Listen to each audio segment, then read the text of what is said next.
ગુજરાતના ગૃહમંત્રી અને વળી હવે નાયબ મુખ્યમંત્રી હર્ષ સંઘવી વારંવાર કહેતા હોય છે કે આરોપીઓનો વરઘોડો તો નીકળશે જ, પણ હવે પરિસ્થિતિ એવી ઊભી થઈ છે કે હર્ષ સંઘવી ભલે કહે કે આરોપીઓનો વરઘોડો તો નીકળશે જ, પરંતુ ગુજરાતની અંદર હવે આ પ્રકારે આરોપીઓનો વરઘોડો નહીં નીકળે, કારણ કે ગુજરાત રાજ્યના ડીજીપીએ પોલીસ કર્મચારીઓ અને અધિકારીઓને આવું કરવા માટે આદેશ આપી દીધો છે। શું છે સમગ્ર વિગત જાણીએ આ અહેવાલમાં। જય હિન્દ BSI ન્યૂઝ પર આપની સાથે હું છું નિધિ ગઢવી। હર્ષ સંઘવી ભલે કહેતા હોય કે વરઘોડો તો નીકળશે જ, પણ હવે ગુજરાતના ડીજીપીએ કહી દીધું છે કે આરોપીઓનો વરઘોડો નહીં નીકળે। હવે ગુજરાતની અંદર આ પ્રકારે આરોપીઓના જે વરઘોડા છે ને હિંસક ટોળા કે જાહેર રોષથી બચાવવાની જવાબદારી પણ પોલીસના ખભે આવી ગઈ છે। ગુજરાત પોલીસ માટે રાજ્યના આપણા જે ડીજીપી છે KLN રાવ એમણે મહત્વપૂર્ણ અને કડક લેખિત આદેશ જાહેર કર્યો છે।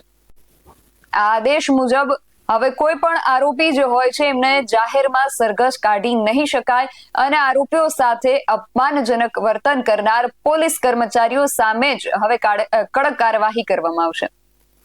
ડીજીપીએ એવી સ્પષ્ટ સૂચના આપી છે કે આરોપી ભલે ગંભીર ગુનામાં સંડોવાયેલ હોય એમ છતાં કાયદાની મર્યાદામાં રહીને જ એમની સાથે વ્યવહાર કરવો પડશે।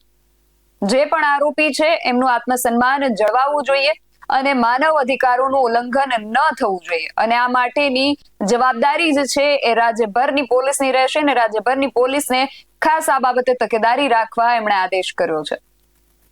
આદેશ મુજબ આરોપીને જ્યારે મેજિસ્ટ્રેટ સમક્ષ રજૂ કરવાનો હોય એ વખતે પણ પોલીસ કર્મચારીઓએ પૂરતી સાવચેતી રાખવી પડશે, અને સાથે જ આરોપીને કોઈ હિંસક ટોળા કે જાહેર રોષથી સુરક્ષિત રાખવાની જવાબદારી પણ પોલીસની રહેશે। એટલે પહેલા પોલીસે આરોપીઓને પકડવાના અને પછી એમને સુરક્ષા આપવાની।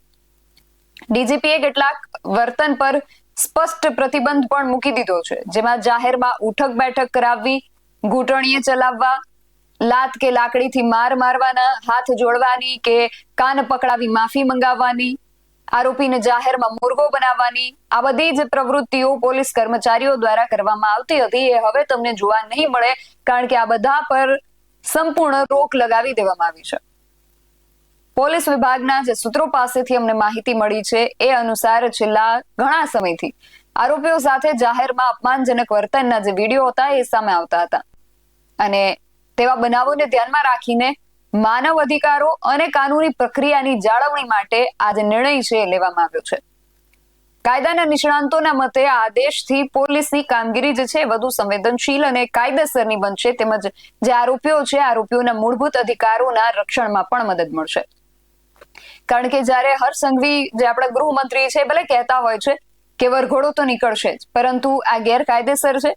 જો કે જ્યારે પત્રકારો દ્વારા આપણા પૂર્વ ડીજીપી વિકાસ સહાયના બાબતે જ્યારે પૂછવામાં આવ્યું હતું ત્યારે એમણે સ્પષ્ટ કહ્યું હતું કે આ વરઘોડો નથી, પોલીસ જે કામગીરી કરે છે એ માત્ર રીકન્સ્ટ્રક્શનની કામગીરી છે।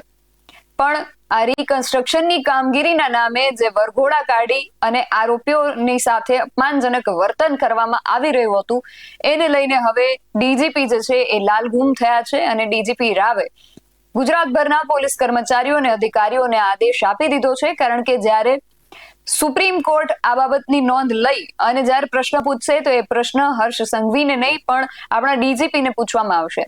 એટલે એમણે અત્યારથી જ કાયદામાં રહી અને ફાયદામાં રહેવાનું નક્કી કરી લીધું છે, અને એના લઈને આદેશ જે છે એ ગુજરાતભરના પોલીસ કર્મચારીઓ અને અધિકારીઓને પણ આપી દીધા છે। હવે જોવાનું રહેશે કે આ બાબતને લઈને પોલીસ વિભાગની અંદર શું કાર્યવાહી કરવામાં આવે છે, અને ખાસ એ પણ જોવાનું રહેશે કે હર્ષ સંઘવી હવે આ બાબતને લઈને આગળ શું કોઈ પ્રતિક્રિયા આપે છે કે કેમ। તમારું આ સમગ્ર વિષયને લઈને અને ડીજીપી દ્વારા જે નિર્ણય લેવામાં આવ્યો છે, આરોપીઓ ઉપર જે પ્રકારે આ વરઘોડો કાઢવાનું જે કલ્ચર ગુજરાતની અંદર ચાલી રહ્યું હતું એના પર હવે જે રોક આવશે એને લઈને તમારું શું માનવું છે અમને કમેન્ટ કરીને ચોક્કસથી જણાવજો। આવા જ વધુ અહેવાલો સાથે મળતા રહીશું। તમે મારી YouTube ચેનલને સબસ્ક્રાઇબ કરવાનું અને અમને ફેસબુક અને ઇન્સ્ટાગ્રામ પર ફોલો કરવાનું ભૂલશો નહીં। બાકી અવનવી અપડેટ્સ માટે આપ જોતા રહો BSI ન્યૂઝ। નમસ્કાર।